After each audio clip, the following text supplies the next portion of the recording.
long day. Haven't caught nothing out here today. That's how fishing is. Some day you catch them and some day you don't. And today's just been a waste of time. Evening, kids.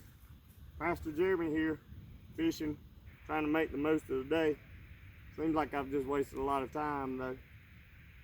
Kind of reminds me of a story in the Bible, in the book of Luke.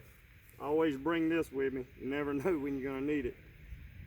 Book of Luke, Jesus came out to a boat and he saw Peter and the disciples he was going to call, and they were fishing and pulled their boats up on the shores. And Jesus stepped in the boat, actually preached a little, and then told Simon to put the boat back out. Simon had fished all day like me, hadn't caught anything. Went on and put it out because Jesus was adamant that he put it out. And pick up in verse 6, it says, when they had done it, they caught such a large number of fish that their nets began to break.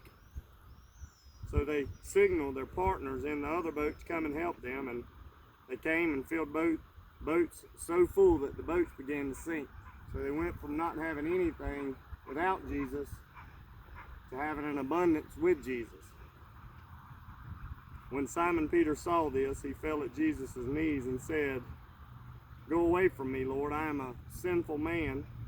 For he and all his companions were astonished at the catch of fish that they had taken, and so were James and John, the sons of Zebedee, Simon's partners. And Jesus said to them, "Don't be afraid. From now on, you're going to fish for people." So they pulled their boats up on shore, left everything, and they followed him. Now I think that's probably a better call. Jesus actually calls all of us to follow him, and when we follow him, we're to make we're to fish for people.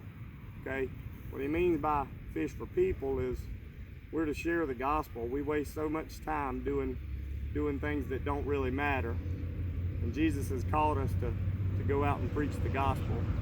So I'm going to encourage you kids, even in school, in your houses, when you're with your friends, make sure you're always preaching and fishing for men.